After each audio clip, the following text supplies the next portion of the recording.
Site के लिए banner कैसे बना सकते हैं। बहुत ही सिंपल होगा। इस प्रोसेस से आप कई बैनर्स आसानी से बना सकते हैं। सबसे पहले आप एक न्यू डॉक्यूमेंट इस साइज़ का लीजिए, 700 बाई 300, रेजोल्यूशन 72 और RGB कलर में, क्योंकि वेबसाइट के लिए बना रहे हैं हम लोग। और यहाँ से आप यस कर लीजिए। और उसके बाद यहाँ लेफ़्ट साइड में सबसे पहले एक रेक्टेंगल में बनाऊँगा इस तरह से, और इसका जो कलर है वो मैं कोशिश करूँगा इस तरह से। ये कलर ठीक है, यस।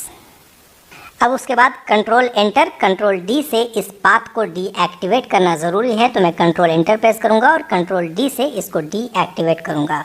अब उसके बाद हम लोग इसी शेप टूल के अंदर जाएंगे और यहाँ से सेलेक्ट करेंगे पॉलीगॉन टूल। सेलेक्ट कर लीजिए और यहाँ से इसके साइड को बढ़ाकर करेंगे 6 और एंटर प्रेस कर लीजिए। और इस तरह से एक पॉलीगॉन बनाना है हमें। ये जो पॉलीगॉन है इसमें आप दोनों ऊपर और नीचे का हिस्सा इक्वल रखेंगे इस तरह से, तो उसके लिए आप इन साइड वाले लाइन को बराबर कर लीजिए यहाँ पर मिला करके ऐसे, यस, ये ठीक है। अब उसके बाद इसके साइज़ को हम लोग थोड़ा बड़ा करेंगे इस तरह से, और इस पर डबल क्लिक करके इसके अंदर हम लोग स्ट्रोक यूज़ करेंगे। इस पर क्लिक करके मैं वाइट कलर का स्ट्रोक यूज़ करूँगा और यहाँ से इनसाइड रखेंगे स्ट्रोक को, और स्ट्रोक के साइज़ को ऑलमोस्ट हम लोग यूज़ करेंगे 20 के आसपास। और यहाँ से आप ओके कर लीजिए। मूव टूल पर रहते हुए कंट्रोल ए से ऑल सेलेक्ट करेंगे और इसको अलाइन कर लेंगे सेंटर। इसे लेकर आएंगे इस तरफ।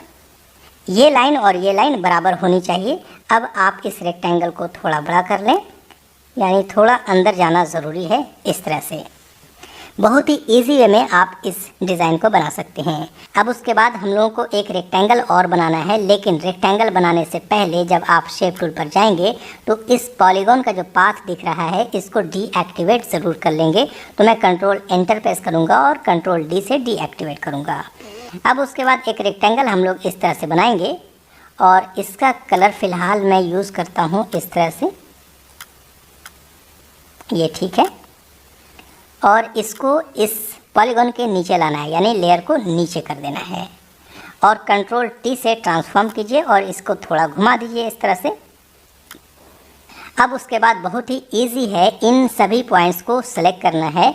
डायरेक्ट सिलेक्शन टूल पर रहते हुए इन सभी पॉइंट्स को आप सेलेक्ट कर लीजिए, यानी इन दोनों को, और इसको ड्रैग करके लाइए इस पॉइंट के बराबर, और इसे ड्रैग करके लाना है ऊपर। ये देखिए इस पॉइंट के बराबर मिला देना है, और इन दोनों पॉइंट को पकड़कर और बड़ा कर लीजिए ताकि ये बाहर चला जाए।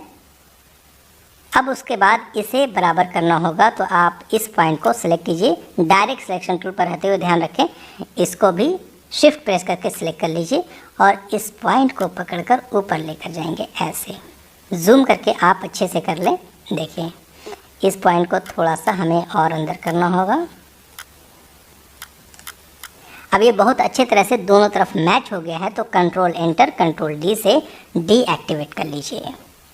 अब बैनर का लुक ऑलमोस्ट तैयार हो गया है। हम लोगों को आना है यहाँ पर बैकग्राउंड लेयर पर, और यहाँ से एक रेक्टेंगल और बनाना है। इस बार जो रेक्टेंगल बनाएंगे वो इस पॉइंट को टच करेगा। सेंटर वाले पॉइंट को आप जो देख रहे हैं, इस पॉइंट को, इसको हमें टच कराना था। और इसका कलर हम लोग कुछ लाइट रखेंगे, वो वाइट से मिलता जुलता, ताकि इस पर कंपनी के वेबसाइट का URL या ईमेल आईडी या कॉन्टैक्ट नंबर कुछ इस तरह से हम लोग ऐड कर सकें। एक्चुअली जब भी आप बैनर या पोस्टर बनाएं तो उसमें 2-3 चीज़ों का ख्याल रखें कि आपको ईमेल आईडी कहाँ यूज़ करना है या वेबसाइट का URL कहाँ यूज़ करना है। इसके साथ ही साथ आप ये भी ध्यान रखें कि मोबाइल नंबर अगर यूज़ करना है तो कहाँ यूज़ कर सकते हैं। और बैनर का कुछ कंटेंट होता है, उसके लिए भी जगह बचाना है, तो हमने कई जगह यहाँ पर बचा रखा है। ये जो वाइट कलर है, यहाँ पर हम लोग कंपनी का कंटेंट यूज़ करेंगे, यहाँ पर हम लोग वेबसाइट का नेम, और इस पॉलीगॉन के ऊपर कोई एक इमेज लाकर एडजस्ट करना हो जो कंटेंट से रिलेटेड हो।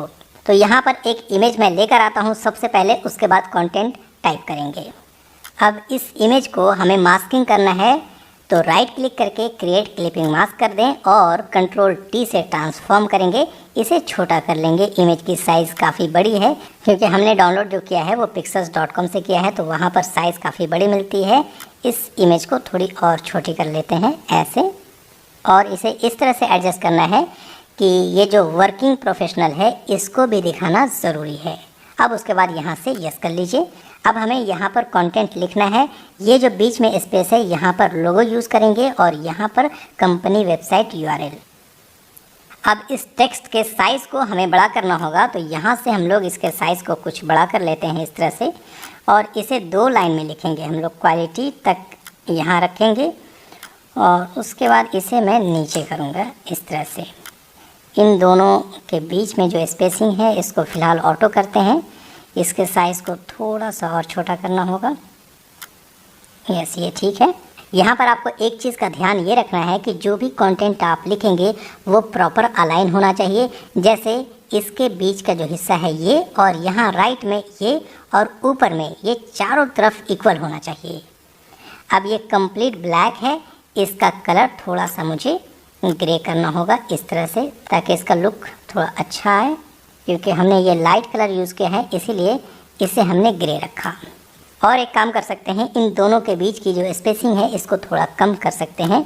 तो मैं इसको थोड़ा कम करता हूँ। यस, ये ठीक है। अब यहाँ इसके नीचे भी कुछ कंटेंट की ज़रूरत होगी, तो आप टाइप टूल पर जाकर एक नॉर्मल कंटेंट लिख सकते हैं फ़िलहाल के लिए, और जब फाइनल कंटेंट मिल जाए तो आप यहाँ टाइप कर सकते हैं। तो यहाँ पर मैं लिखता हूँ लॉरेम इप्सम से, इसकी साइज़ छोटी करके यहाँ टाइप के अंदर जाएंगे और यहाँ पेस्ट लॉरेम इप्सम कर लेंगे, और इसके बीच की जो स्पेसिंग है इसको हम लोग ऑटो कर लेंगे। और यहाँ पर टेक्स्ट हमें कम लिखना होगा, तो कुछ टेक्स्ट को आप कम कर लीजिए सेलेक्ट करके, क्योंकि हमें इतना टेक्स्ट यहाँ पर नहीं लिखना है। ये ठीक है, लेकिन इसके साइज़ को और छोटा करना है। 13, 12 या 13 रखना है, इससे ज़्यादा नहीं। अब ये ठीक है। इन दोनों को अलाइन करना ज़रूरी है, हो सकता है ये अलाइन ना हो, तो आप यहाँ व्यू में जाकर शो के अंदर ये स्मार्ट गाइड ज़रूर ऑन कर लीजिए। इससे आपको अलाइनमेंट में आसानी हो जाएगी।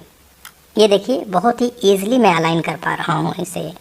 अगर अलाइनमेंट में दिक्कत हो तो आप यहाँ कंट्रोल प्रेस करके इसके नीचे वाले थंबनेल पर क्लिक करेंगे, जो टी लिखा हुआ है, इससे इसका सिलेक्शन हो जाएगा, और ऊपर वाले लेयर पर रहते हुए मूव टूल पर भी रहेंगे और यहाँ पर लेफ़्ट अलाइन कर लेंगे। इससे क्या होगा, दोनों इक्वल हो जाएगा, और कंट्रोल डी से डिसलेक्ट कर लेंगे।